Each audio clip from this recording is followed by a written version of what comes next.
오늘 저는 여러분들 함께 주의 영광을 보여주소서라는 제목으로 말씀을 같이 생각해 보겠습니다. 옛날에 어떤 할아버지가 한 분 계셨어요. 이 할아버지는 믿음이 참 좋은 그런 분이셨습니다. 그런데 이제 나이가 많으셔서 이제 임종을 맞게 되었는데, 그때 밖이 점점 어두워졌습니다. 그래서 가족들이 집안에 있는 모든 불을 다 켰어요. 그리고 이제 마침내 바깥은 칠흑처럼 어두워졌어요. 그때 그 할아버지가 밝은 목소리로 말하기를, 불을 다 꺼라, 해가 떴구나 하고 그렇게 말을 하면서 아주 편안한 모습으로 숨을 거두셨습니다.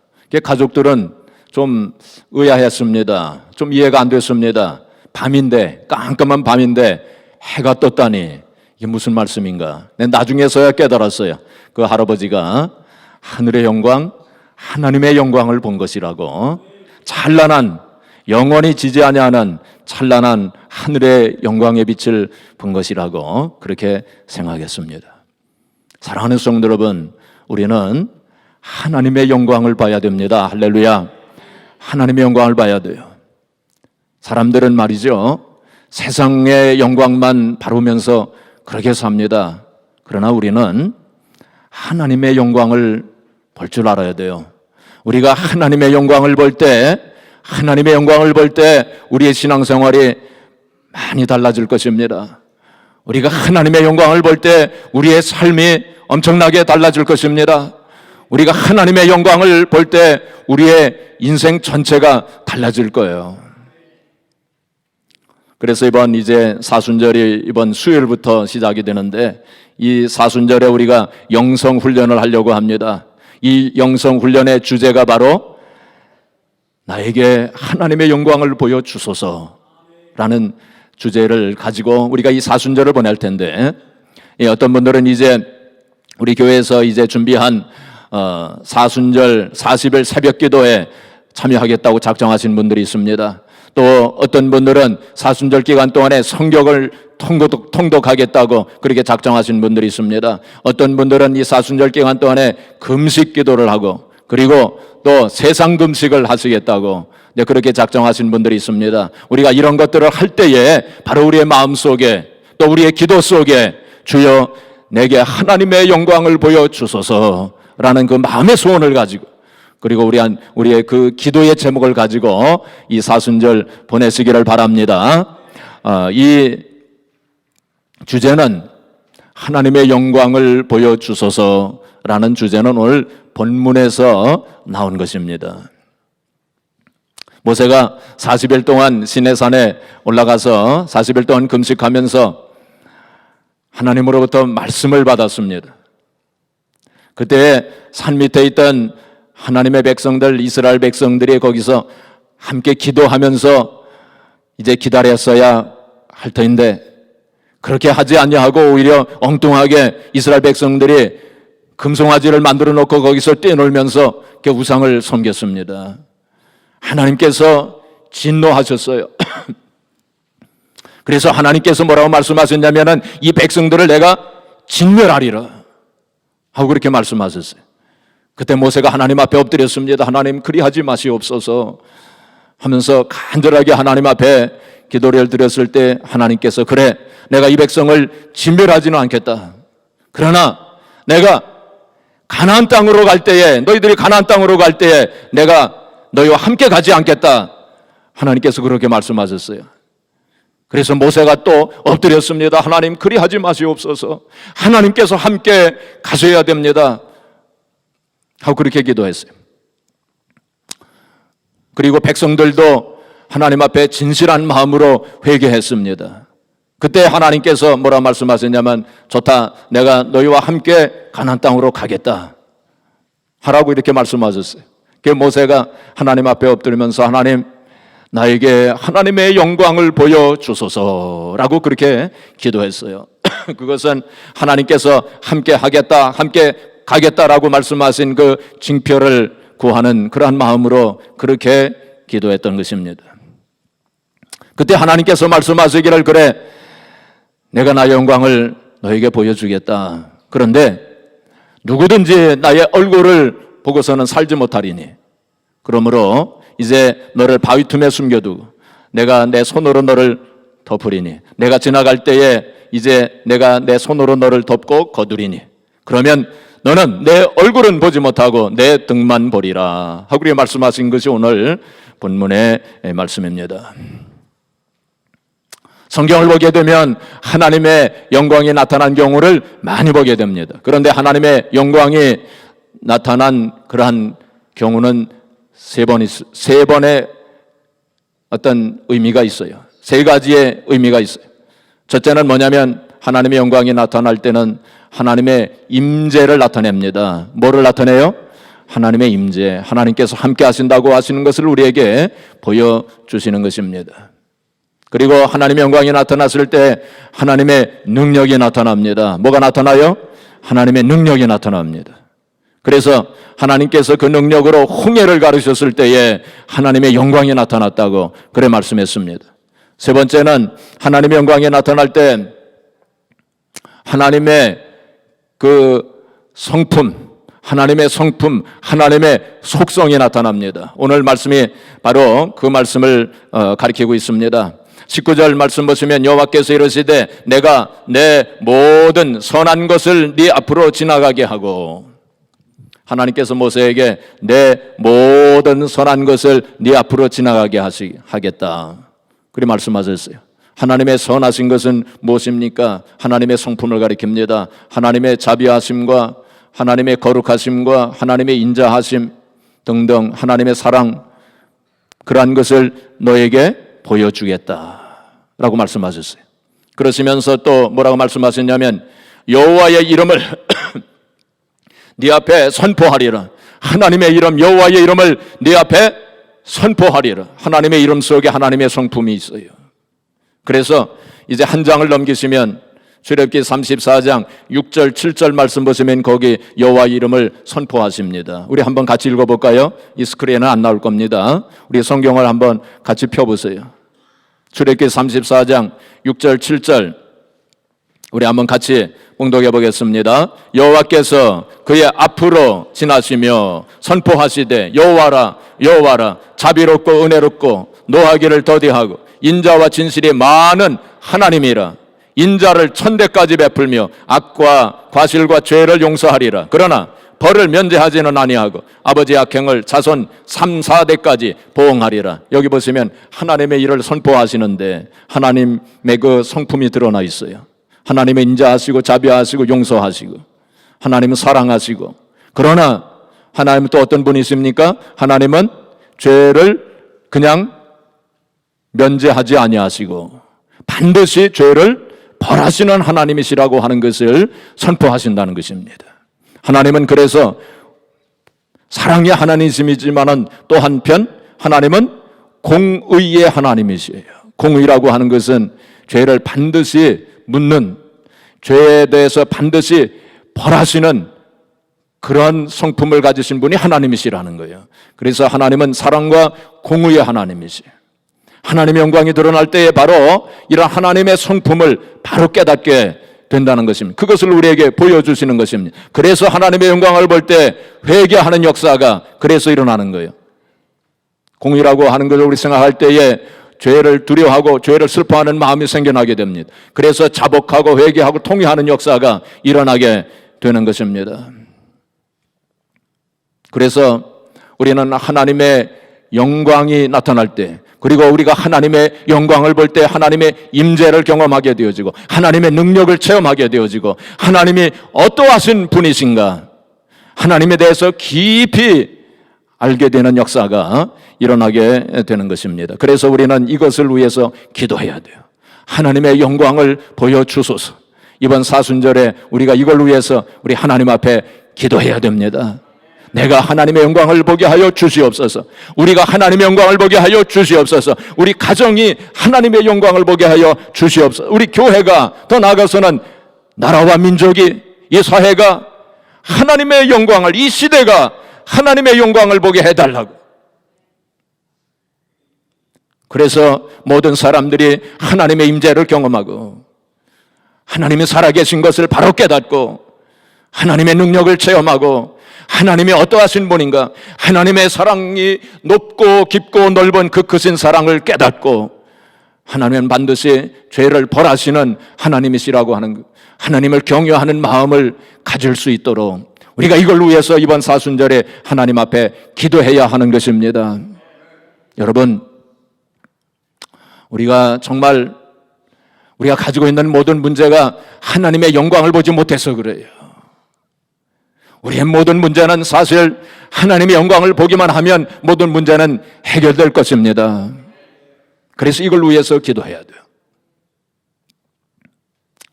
우리가 성경을 보게 되면 하나님의 영광을 본 사람들의 이야기가 나옵니다. 그 가운데서 몇 가지만 살펴보면 이사야 선지자가 하나님의 영광을 보았어요. 그때 탄식하면서 하나님 앞에 회개했습니다. 나는 내 입술이 부정한 자요, 그리고 입술이 부정한 백성 가운데 내가 산다고 하면서 나여 망하게 되었도다라고 하면서 탄식하면서 하나님 앞에 통회하고 자복합니다. 그리고 또 성경에 보게 되면 계시록 1장 17절에 보시면은 사도 요한이 반모섬에서 주의 영광을 봅니다. 주의 영광을 볼 때 그가 죽은 것 같이 되었다라고 했습니다. 그리고 베드로, 요한, 야고보가 변화산에 올라가서 주의 영광을 봅니다. 오늘이 바로 무슨 날이에요? 주변화주일입니다. 바로 주님께서 변화산에 올라가셔서 변화되신 그 날을 기념하는 주일이에요.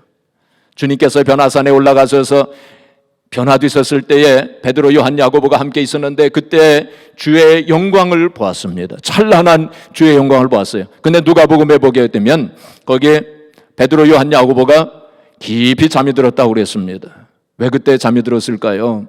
그건 주님께서 그들을 잠들게 하신 거예요. 왜냐하면 너무나도 찬란한 주의 영광을 그들이 그때는 감당할 수가 없었기 때문에 하나님께서 좀 지켜주신 것입니다. 모세를 바위 틈에 이렇게 지켜주신 것처럼 그때 지켜주신 거예요. 그 다음에 바울이 다메섹 도상에서 정오의 빛보다 더 밝은 하나님의 영광의 빛, 주의 영광의 빛을 보았습니다. 그리고 고린도 후서 12장에 보시면 바울 사도가 고백합니다. 14년 전에 어떤 사람이 셋째 하늘에 올라갔었다. 바로 자신을 가리키는 것입니다. 자신이 셋째 하늘에 올라가서 가히 사람의 말로 표현할 수 없는 그런 말을 들었도다 했습니다. 그것은 바로 거기서 하나님의 영광을 보았다는 거예요. 하나님의 영광을 본 것입니다. 조나단 에드워드라고 하는 분이 있었어요. 이분은 지금으로부터 한 약 250년 전에 매사추세츠 그 노샘턴이라고 하는 곳에서 목회했던 그러한 목사님이 있었어요. 이분이 자기가 하나님의 영광을 볼 때 경험을 이렇게 말했습니다. 1737년 내 건강을 위해서 숲속으로 말을 타고 달려가다가 말에서 내려 내가 늘 하던 대로 한적한 곳에서 하나님을 생각하고 기도하며 걸었던 적이 있었다. 그때 나는 정말 특이하게 하나님과 사람 사이의 중보자이신 하나님의 아들의 영광을 보았다. 그리고 그의 놀랍고 위대하고 충만하고 순결하고 달콤한 은혜와 사랑, 온유하고 겸손한 낮아지심의 영광을 보게 되었다. 그처럼 고요하고 달콤하게 나타났던 이 은혜는 하늘보다 크게 보였다. 그리스도의 인격이 말로 할 수 없이 탁월하여서 모든 생각과 관념을 다 삼키기에 충분할 정도로 탁월하게 보였는데 내가 판단하기로는 거의 1시간가량 그러한 일이 계속되었다. 그래서 그 시간 내내 거의 대부분을 나는 눈물의 홍수에 빠져 있었고 흐느껴 울었다. 내 영혼이 텅 비어 기절하여 먼지 속에 누워 그리스도로만 충만해지고 거룩하고 순전한 사랑으로 그리스도를 사랑하고 싶은 격렬한 느낌을 가졌다. 나는 그것을 달리 표현할 길이 없다. 그를 섬기고 따르고 그저 완전하고 거룩하게 되고 신적이고 천상적인 순결함으로 깨끗하게 되고 싶은 영혼의 강렬한 느낌을 받았다. 나는 다른 때도 여러 번 바로 그러한 성질에 속하는 것을 매우 많이 체험했었다라고 고백했습니다. 사랑하는 성도 여러분, 성경에도 하나님의 영광을 본 많은 성도들이 있었고 또 기독교 역사에서 많은 사람들이 그 찬란한 하나님의 영광을 보았던 것입니다. 이번 사순절에 우리도 나도 이 하나님의 영광을 볼 수 있도록 하나님 앞에 기도하시기를 바랍니다. 하나님의 영광을 볼 때 우리는 하나님의 임재를 경험하고 하나님의 능력을 체험하고 하나님의 과연 어떠하신 분이신가, 그 하나님의 높고 깊고 넓고 큰 사랑을 우리가 깨달아 알게 될 것입니다. 바로 그것을 한마디로 말하면 바로 부흥이에요. 부흥 무엇입니까? 부흥입니다. 하나님의 영광을 볼 때 부흥이 일어납니다. 우리가 부흥이라고 하면, 부흥이라고 하는 단어를 우리 많이 사용합니다. 부흥이라고 하면은 우리가 생각나는 게 있습니다. 무엇입니까? 사람들이 많아지는 거, 믿는 사람들의 숫자가 많아지는 거, 교회가 부흥되었다 그러면 사람들의 숫자가 많아지는 거, 교회가 부흥되었다라고 말합니다. 물론 그런 뜻도 있습니다. 그러나 더 근원적인 의미는 무엇이냐면 하나님의 영광을 보았다 하는 뜻입니다. 부흥이라고 하는 것은 하나님의 영광을 보고 사람들이 하나님의 임재를 경험하고 하나님의 능력을 체험하고 하나님이 어떠하신 분인가 하는 것을 깊이 깨닫는 그것이 바로 부흥입니다. 그래서 심령부흥이라고 하는 말을 쓰는 것입니다. 그러할 때에 부수적으로 따라오는 것이 바로 믿는 사람들의 숫자가 많아지는 것, 그러한 역사도 일어나게 되는 것입니다. 그래서 우리가 사순절 기간 동안에 하나님의 영광을 보여 주시옵소서.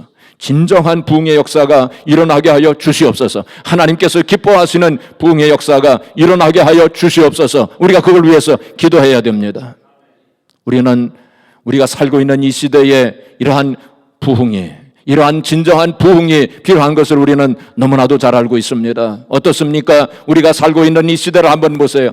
얼마나 잘못된 세상 속에서 사람들이 살고 있습니까? 얼마나 많은 사람들이 잘못된 길로 달려가고 있습니까? 세상에 취하여, 물질에 취하여 그렇게 살고 있지 않습니까? 육신의 정욕과 모의 정욕과 이 세상의 자랑을 따라 살고 있지 않습니까? 올바른 가치관을 잃어버리고 잘못된 가치관 속에서 살고 있지 않습니까? 믿는 사람들의 숫자가 점점 줄어들고 있는 시대가 바로 이 시대입니다. 교회가 사람들로부터, 믿지 않는 사람들로부터도 손가락질 당하고 있는 시대가 바로 이 시대입니다. 우리 크리스찬들이 올바로 서지 못하는 시대 속에서 우리는 살아가고 있어요. 미국에서도 지금 믿는 자들의 숫자가 어떤 통계에 의하면 10%밖에 안 된답니다. 그리고 그 가운데서 교회를 그래도 매주일 이렇게 교회에 참석하는 숫자는 5%도 안 된답니다. 좀 그런 시대 속에서 우리는 살아가고 있어요. 그리고 한국도 점점 크리스찬들의 숫자가 줄어드는 그 시대가 지금 우리가 살고 있는 시대예요. 유럽은 더 말할 것도 없습니다. 아마 유럽에서 교회에 그래도 매주일 다니는 사람들의 숫자는 1%도 안 될 거예요. 그래서 우리 이 시대에 부흥이 필요한 것입니다. 그래서 이걸 위해서 우리가 사명감을 가지고 우리 하나님 앞에 기도해야 될 줄로 믿습니다. 우리가 역사를 살펴보게 되면은 시시때때로 이러한 부흥의 역사가 일어났던 것을 우리가 보게 됩니다.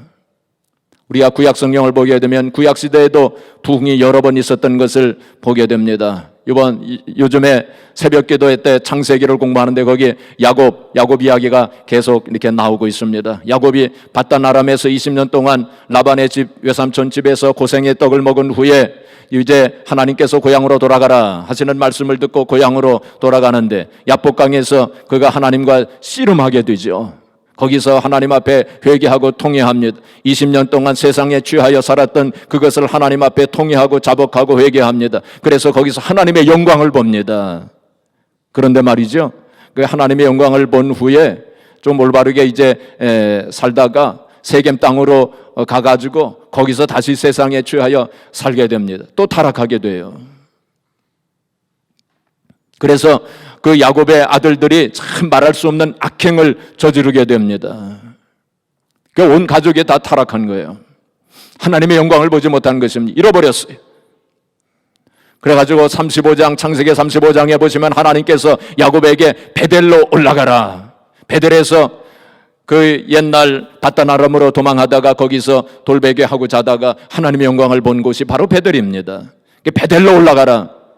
그래서 온 가족들이 다 베델로 올라갔습니다. 거기서 하나님의 영광을 보게 됩니다. 그래서 야곱의 가족들이 거기서 부흥하게 되는 거예요.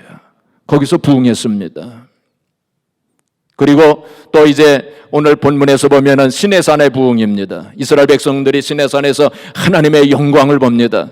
그래서 거기서 이스라엘 백성들에게 부흥이 일어나게 됩니다.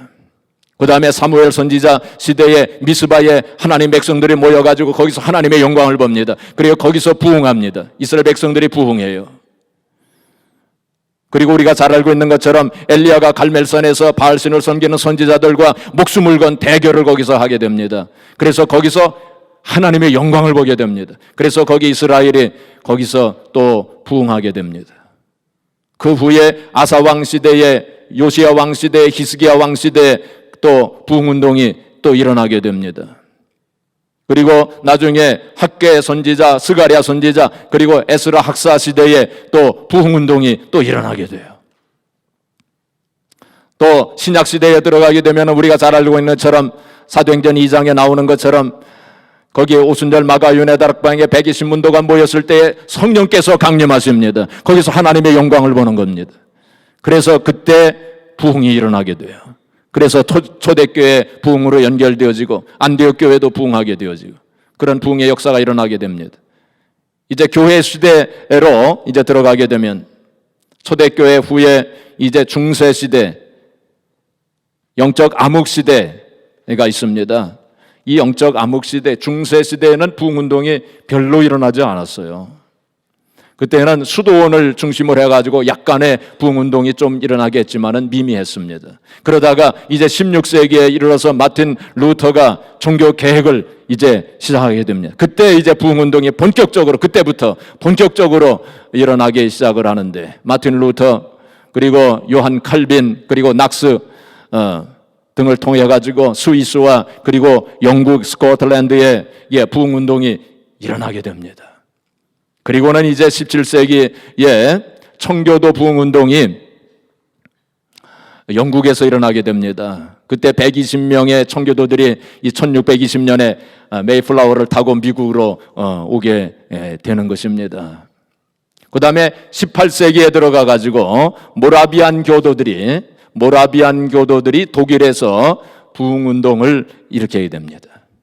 그 다음에 이제 제1차 대각성 운동이 뉴잉글랜드, 우리가 잘 알고 있는 것처럼 매사추세츠, 그리고 커네티컷, 그리고 메인주, 뉴햄프셔, 로드아일랜드 등 버먼터까지 그게 뉴잉글랜드라고 그러잖아요. 이게 뉴잉글랜드의 제1차 대각성 운동이 미국에서 일어나게 됩니다. 그때 부흥이 일어나게 돼요. 그래서 그 중심지가 아까 말씀드린 조나단 에드워드, 노스햄턴 그곳에서 부흥운동이 그때 시작이 됩니다. 제가 노스햄턴에 가봤어요. 그랬더니 요나단 에드워드가 목회하던 교회가 있어요. 거기에 크게 써붙였더라고요. 여기서 조나단 에드워드가 목회한 교회입니다 하고 크게 써붙였더라고요. 뭐 기회가 있으시면 꼭 가보시기를 바랍니다. 그 부흥운동의 성지라고 말할 수 있어요. 스미스 칼리지라든지 에머스트 칼리지가 있는 도시 노스햄턴, 거기 한번 꼭 가보세요.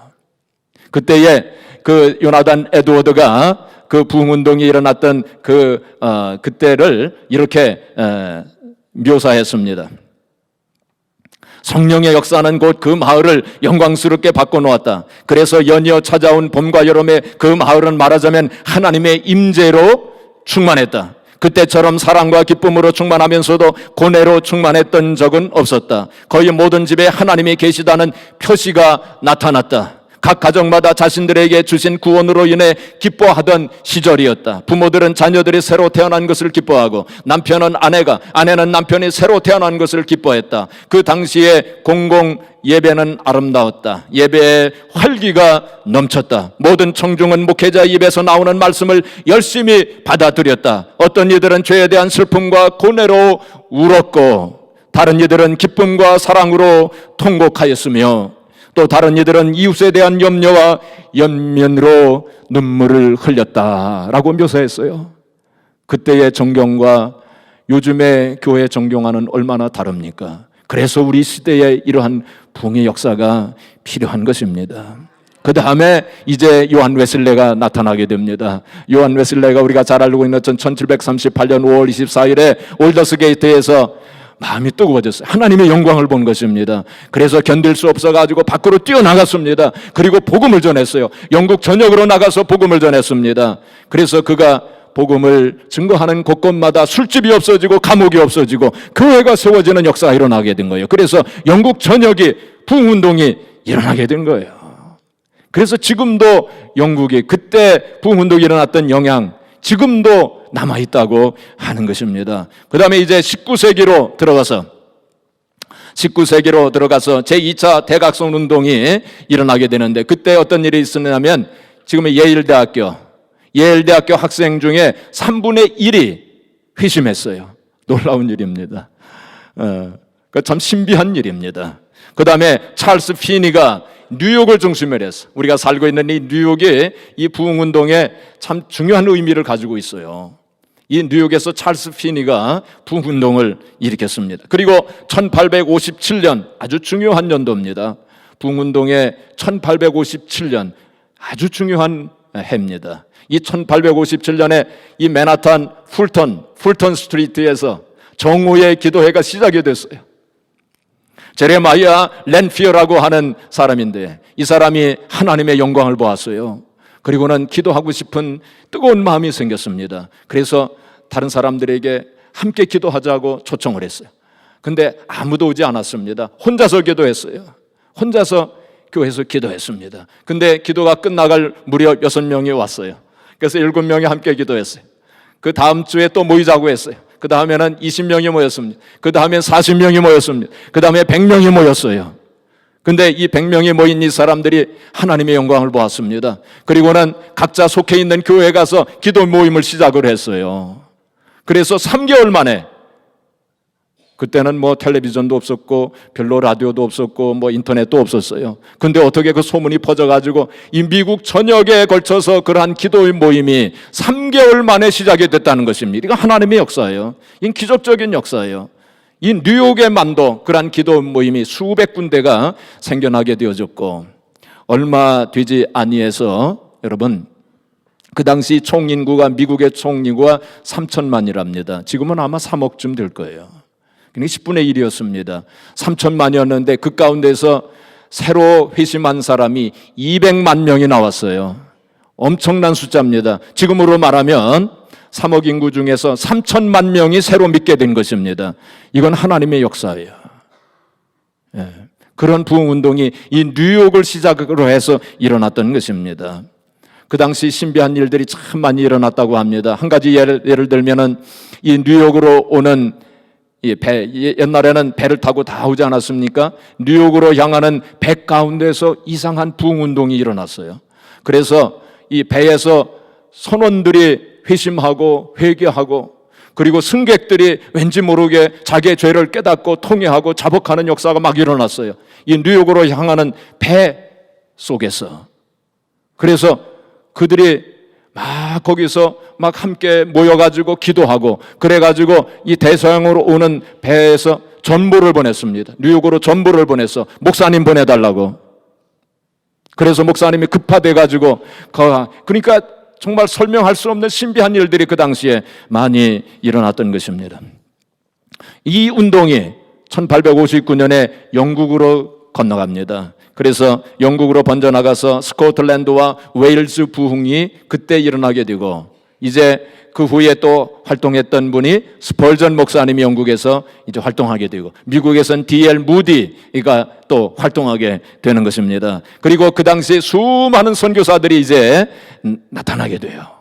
그래가지고 그 가운데서 아펜젤라 선교사님과 언더우드 선교사님이 1885년에 한국 조선 땅으로 가서 복음을 전하게 된 거 우리가 너무나도 잘 알고 있는 사실입니다. 이러한 부흥 운동의 영향으로 그러한 일들이 일어나게 된 거예요.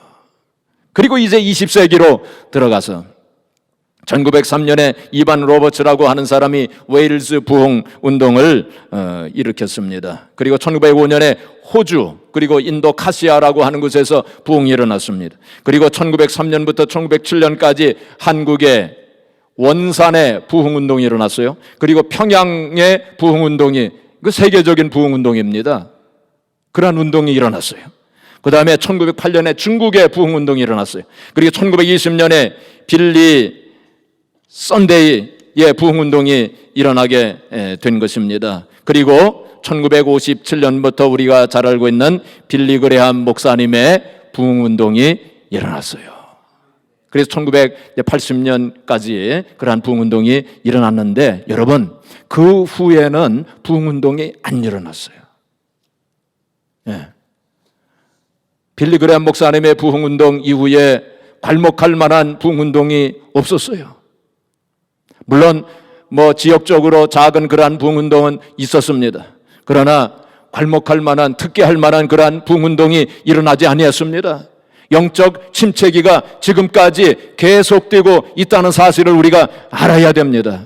그래서 우리 시대에, 우리가 살고 있는 이 시대에 이러한 부흥운동이 필요한 것입니다. 그래서 우리 하나님 앞에 기도해야 돼요. 우리 시대에 하나님의 영광을 보게 하여 주시옵소서. 우리 시대에 정말로 하나님이 기뻐하시는 부흥이 있게 하여 주시옵소서.